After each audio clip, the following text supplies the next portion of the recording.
자, 유나이티드가 썬더랜드를 2대0으로 잡으면서 깔끔한 승리를 가져갑니다. 아, 클린시트. 아, 진짜 편하다. 야, 얼마 만에 보는 좀 편안한 경기인지 세상에.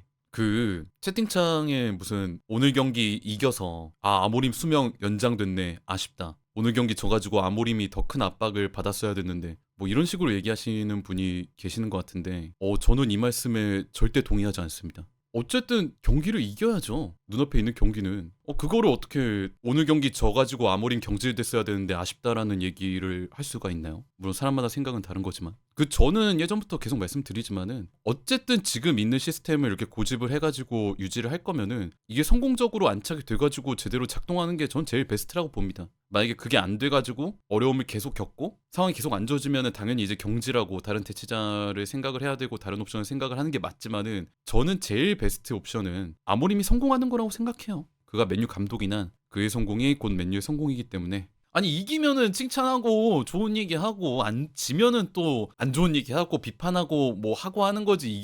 이긴 날에는 굳이 축제에 꼭 그런 애들 있어요. 꼭 와가지고 근데 뭐 있지 않나? 꼭 기분 좋은 날에 그냥 기분 좋은 날은 기분 좋게 지내게 하십시오. 어쨌든 오늘 경기는 좋은 모습을 많이 보여줬네요. 오늘 경기가 좀 경기력이 좋았다. 어떤 점이 좋았을까? 이걸 좀 경기가 지나고 나서 생각을 해보니까 저는 크게 두 가지 포인트를 뽑을 수 있을 것 같아요. 우선 하나는 윙백이 살아난 게 저는 진짜 큰 것 같습니다. 특히 이 오른쪽 아마드 디알로 쪽. 이거를 얘기하려면 어쨌든 이 3-4-1 시스템의 의도를 알아야 되는데 이 후방에 백스리가 있고 양쪽 윙백이 이렇게 넓게 벌려있는 이 시스템을 쓰는 이유는 아모림이 이 양쪽 윙백을 동시에 공격적으로 쓰고 싶어서가 의도가 강하게 깔려있거든요. 이 얘네 둘은 사실상 측면 수비수가 아니라 그냥 윙어죠. 공격할 때 높게 올라가서 상대 파이널 서드의 이제 측면을 공략하는 윙어들. 이 두 명을 둘 다 공격적으로 쓰려다 보니까 백스리를 뒤에 놓는 이런 시스템에 가깝습니다. 근데 지금까지 맨유가 어려웠던 경기들의 공통점을 하나하나 다 보면은 윙백들이 안 살아난 경기들이 되게 많았어요. 윙백의 공격성이 되게 약화되거나 아니면 상대 수비의 빈틈을 윙백들이 찾아내지 못하거나 아니면 그날따라 유독 컨디션이 안 좋아서 공격 상황 때 합이 안 맞거나 크로스가 안 올라가거나 이런 플레이들이 나왔을 때 맨유가 경기력이 진짜 안 좋았거든요. 근데 오늘 경기는 얘기가 좀 달랐던 게 이 윙백의 공격성이 살아난 부분이 되게 컸습니다. 특히 아마드 같은 경우에 예전에 다른 영상으로도 한번 말씀드린 적이 있는데 이 브라이언 음베모 이 오른쪽 이선 자원이 새로 영입됐을 때 저도 영상에서 말씀드렸던 거지만 해외 분석가들이나 아니면은 전문가들, 기자들 이런 사람들이 공통적으로 얘기했던 게 하나 있었어요. 이 선수가 득점 전환율이 되게 좋다. 파이널 서드에서의 공격성이 매우 좋다. 순도가 높다. 이런 얘기들을 하고 꼭 마지막에 거의 붙였던 공통적인 의견이 이 오른쪽에서 아마드 디알로와의 링크 플레이가 기대된다였습니다. 이 아마드 디알로 같은 경우는 원래 이제 오른쪽 이선 자원으로 뛰다가 아모림이 이제 오른쪽 윙백으로 포변시켜가지고 배치를 한 거잖아요. 그러다 보니까 아모림 시스템의 특성상 윙어로서의 플레이, 높이 올라가면서 공격적으로 뛰는 어떻게 보면 크레그로서의 플레이도 겸하고 있는데 이 아마드 디알로랑 브라이언 음베모 이 공격적인 오른쪽 선수들이 같이 공존했을 때 맨유가 오른쪽에서 얼마나 공격적인 플레이를 보여줄 수 있을까? 이거에 대한 기대들이 참 많았단 말이죠. 근데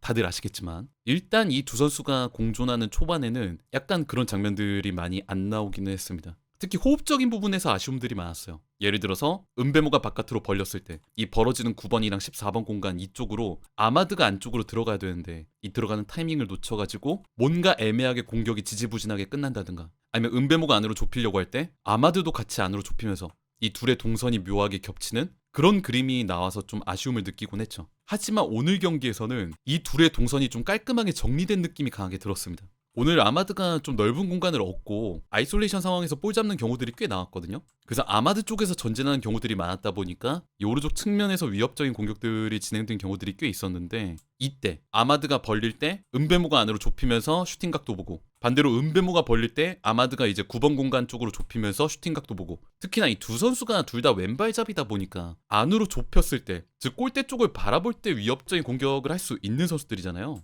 첫 번째 골 장면이 딱 그렇게 나왔죠. 오른쪽 측면에서 맨유가 공격을 진행하고 있는데 아마드 디알로가 안쪽으로 깊이 들어가면서 안으로 살짝 좁힌 은베모한테 볼을 넘겨줍니다. 그런 다음에 본인이 더 안쪽으로 파고들어요. 그러면서 상대 수비 라인, 상대 수비 몇 명을 자기한테 끌어당긴 다음에 은베모에게 조금 더 자유를 주려는 움직임을 만들죠. 이 아마드에 더 들어가는 움직임 때문에 은베모가 자기가 좋아하는 이 왼발 각도, 안으로 좁히는 각도를 열 수 있었고 그걸 통해서 가운데를 향해 좋은 크로스를 올립니다. 그거를 가운데에 들어온 마운트가 중앙에서 받아서 깔끔하게 마무리, 맨유의 첫 번째 득점을 터뜨렸죠. 이 그림 같은 경우는 물론 마운트의 마무리 이것도 돋보이긴 했지만 결국 아모림 시스템에서의 가장 중요한 전제 조건 측면이 살아야 중앙이 산다. 우리 측면 공격이 굉장히 유의미하고 위협적이어서 상대 수비의 시선과 움직임을 측면 쪽으로 끌어당겨 놓고 중앙 쪽으로는 약간의 주의를 못 쓰게 만든다. 그거를 포착한 우리의 중앙 선수가 득점을 올린다. 이 가장 중요한 전제 조건을 제일 잘 보여준 시퀀스가 아니었나 싶어요. 결국에는 측면이 살아야 중앙이 산다. 그리고 지금 더 정확하게 얘기하자면은 이 측면 윙백이 살아야 이선이 살고 측면이 살아야 중앙이 더 활발하게 움직일 수 있다. 그리고 또 하나 얘기하는 두 번째 포인트가 뭐냐면은 저는 세슈코입니다. 오늘 경기 이제 득점하면서 맨유의 스트라이커가 2경기 연속골을 이렇게 터뜨리게 됐죠. 지난 브렌트포드전도 그렇고 오늘 경기도 그렇고 득점을 했기 때문에 2경기 연속골을 세슈코가 득점을 하고 있다. 그 아모림의 유나이티드 경기 보신 분들은 아시겠지만 이 9번 스트라이커의 홀드업 플레이가 굉장히 차지하는 비중이 높잖아요. 아무래도 아모림 시스템 같은 경우는 양쪽 측면을 공격적으로 둘 다 쓰려고 하다 보니까 이 중앙 지역이 이 양 측면을 연결해주는 연결고리 역할을 해줘야 됩니다. 그래서 이 투미들도 그렇고요. 이 앞에 있는 스트라이커도 그렇고요. 사실상 이 중앙 방면에서 뭔가를 뚫어낸다거나 직접 돌파를 한다기보다는 이 중앙에 있는 선수들은 이 측면을 연결해주는 연결고리 역할을 해줘야 되는데 이 세슈코가 오늘 경기에서 그래도 이 두 개의 연결해주는 역할을 꽤 해줬다고 봅니다. 예를 들어서 후방에서 전진 패스가 들어왔을 때 아니면 골키퍼가 직접 골킥으로 최전방으로 볼을 뿌려놨을 때 이걸 헤더 한 번 아니면 볼 터치 한 번으로 양쪽으로 벌려놓는 플레이 이 상대 수비수를 등져가지고 그 볼을 한 번 더 따주는 플레이 이 홀드업 플레이에서 세슈코가 꽤 강점을 보인다고 생각을 해요. 이 앞선에 있는 스트라이커가 한 번 볼을 따준다는 게 아니면 볼을 한 번 넘겨줄 수 있다는 게 굉장히 좀 큰 의미를 갖기 때문에 예를 들어서 가운데 쪽에 있는 스트라이커 쪽으로 볼이 왔을 때 상대 수비의 시선은 당연히 이제 중앙 스트라이커 쪽으로 쏠리게 되잖아요. 그러면은 이제 위로 올라오는 윙백들에게 신경을 쓸 수 있는 여력이 많이 없어지는데 이걸 한번 스트라이커가 벌려줄 수 있게 되면 위로 올라온 윙백들이 아니면 혹은 이선 자원이 공격적으로 하프 스페이스나 박스를 공략할 수 있는 여지가 생긴다. 이런 플레이도 오늘 세슈코가 준수했고요. 그리고 결국에는 어쨌든 9번 스트라이커는 득점으로 증명을 하는 자리이기 때문에 골 장면이 어떻게 됐든 2경기 연속으로 이렇게 득점 행진을 이어가고 있다? 이거는 의미하는 바가 상당히 있다고 생각을 합니다. 앞으로도 이런 모습을 계속 보여줄 수만 있으면 참 맨유에 많이 아쉬웠던 부분 9번 스트라이커의 득점 문제 이거를 드디어 우리가 좀 해결할 수 있지 않을까 그런 기대를 많이 하게 되고요. 무럭무럭 잘해야 된다 세슈코야. 그리고 또 하나 꼭 언급하고 싶은 선수가 있는데 정말 드디어 찾았다. 우리의 넘버원. 네가 우리 주전이다. 정말 많이 기다렸습니다. 항상 얘기하지만 그 골키퍼라는 직업이라고 하면 안 되는구나. 포지션은 어쨌든 제 1임무가 안정적인 선방 능력이잖아요. 더 구체적으로 얘기하자면은 후방에서의 안정성. 그게 뭐 손이 됐든 발이 됐든 골키퍼가 후방에서 볼을 잡는 경우가 생기는데 얘가 볼을 잡았을 때 불안하면 안 되잖아요. 근데 지금 어쨌든 맨유의 다른 골키퍼들을 지금까지 쭉 봤을 때 그런 불안함이 없지 않아 있긴 했거든요. 그게 뭐 오나나가 됐든 바인드가 됐든 불안함이 없지 않아 있었는데 뭐랄까 오늘 라멘스가 첫 선발 경기에서 보여준 플레이는 꽤나 안정적이었다고 생각합니다. 사실상 이 안정성이 제일 먼저고 발밑은 나중이야. 발밑은 예를 들면 보너스 같은 거예요. 어쨌든 이게 제일 조건이 충족이 돼야 될 거 아니야. 오늘 라메스가 상당히 좀 안정적인 모습을 보여준 게 우선 자카가 전반전에 보여줬던 그 강력한 중거리 슈팅 그것도 라메스가 선방으로 막아냈죠. 이런 선방 장면도 있었고 개인적으로 놀랐던 게 전 킥 능력이었거든요. 이 선수가 거의 오른발 왼발을 거의 균등하게 좋은 킥 능력을 보여주고 있다는 거에 상당히 놀랐습니다.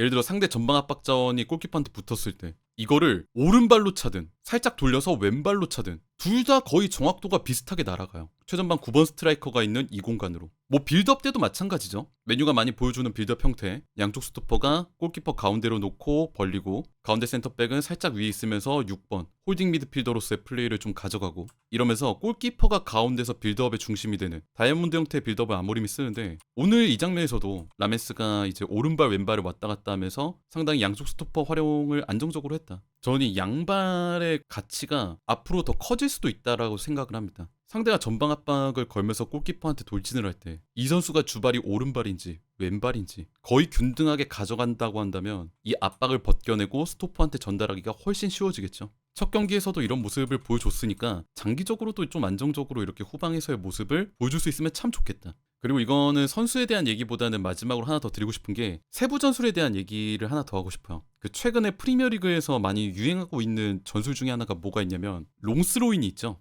옛날 스토크시티의 인간 투석기, 지금 첼시에서 뛰는 리암 델랍 아버지 로리 델랍이 많이 보여줬던 그겁니다. 이 터치라인에서 선수가 스로인을 할 때 그거를 멀리 던져서 직접 박스로 붙여주는 플레이. 이게 약간 클래식하기도 한데 최근 현대 축구에서 이 롱스로인이 다시 주목받는 이유는 세트피스의 중요성이 많이 늘었다. 준비된 상황, 그러니까 준비된 전술을 확실하게 쓸 수 있는 그 세트피스가 굉장히 중요도가 많이 높아지고 있죠. 그거를 많이 잘 쓰는 게 뭐 아스날 같은 팀이 될 수도 있고요. 그게 뭐 코너킥이 됐든 간접 프리킥이든 직접 프리킥이든 이런 프리킥 상황이 됐든 여기서 세부 전술을 뭔가 짜서 방해를 안 받는 상황에서 우리의 전술을 마음껏 보여주겠다. 그런 의미에서 세트피스가 현대 축구에서 많이 각광을 받고 있잖아요. 근데 이 세트피스 같은 경우는 코너킥이 됐든 프리킥이 됐든 얻기가 쉽지가 않습니다. 상대가 파울을 해야 얻을 수 있어요. 아니면 골라인 아웃되거나. 이 생각보다 빈도가 그렇게 많진 않거든요. 하지만 스로인은 얘기가 달라요. 저는 여기서 롱스로인이 많이 주목받고 있다고 생각합니다. 뭐로써? 제2의 세트피스로서. 다른 프리킥이나 코너킥 대비해서 훨씬 스로인은 많이 나오죠. 왜냐면 터치라인 아웃되는 상황들이 많이 발생을 하니까. 그래서 만약에 정확하게 볼을 멀리 던질 수 있는 선수가 있다는 전제하에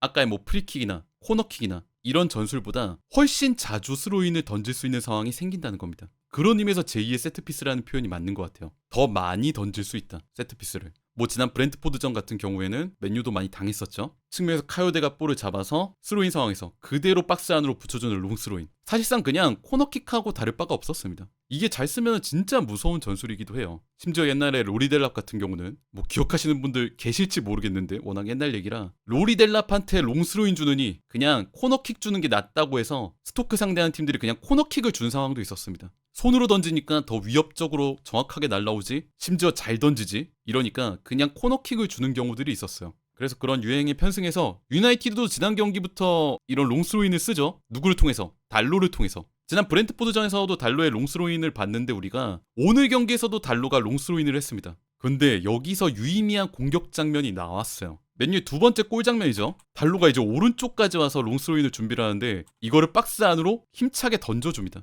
이걸 상대 수비가 경합 상황에서 흘린 볼을 뒤쪽에서 세슈코가 받아서 깔끔하게 마무리. 맨유의 두 번째 득점을 터뜨렸죠. 이런 식으로 던져줄 수만 있으면, 박스 안으로 붙여줄 수만 있으면 롱스로인이 충분히 의미가 있다. 이 부분 같은 경우는 최근에 이제 유나이티드가 계속 쓰려고 하는 거 보니까 아모림이 달로에게 이 롱스로인 훈련을 지속적으로 시키고 있는 것 같다. 그리고 그게 오늘은 효과를 봤다, 이렇게 생각을 합니다. 어쨌든 오늘 경기는 제가 생각하기에는 얻은 것들이 상당히 많은 경기였다고 생각을 합니다. 정말 위태로운 상황이었거든요, 지금 팀이. 분위기도 되게 안 좋아질 수 있었고. 근데 그런 상황에서 아까 말씀드렸던 그런 부분들, 측면에서의 공격력이 살아난 부분들, 뭐 세슈코의 득점, 뭐 새로운 롱스로인 전술들, 새로운 선발 키퍼 라멘스의 등장, 이 경기로 무실점으로 끝났다라는 게 저는 의미가 되게 큰 것 같아요. 왜냐면 맨유가 실점이 사실 되게 많은 팀이잖아요. 뭐 득점을 못하는 것도 그렇다 치는데 골득실 마이너스를 찍는 팀, 득점보다 실점을 더 많이 하는 팀, 이런 것들이 항상 저는 좀 신경이 많이 쓰였는데 어린 새로운 키퍼가 왔는데 얘가 첫 경기에서 곧바로 무실점 경기를 보여줬다. 저는 이게 의미한 바가 상당히 좀 있다라고 생각을 하고요. 개인적으로는 앞으로 이런 모습을 계속 보여줬으면 좋겠습니다. 반등하자.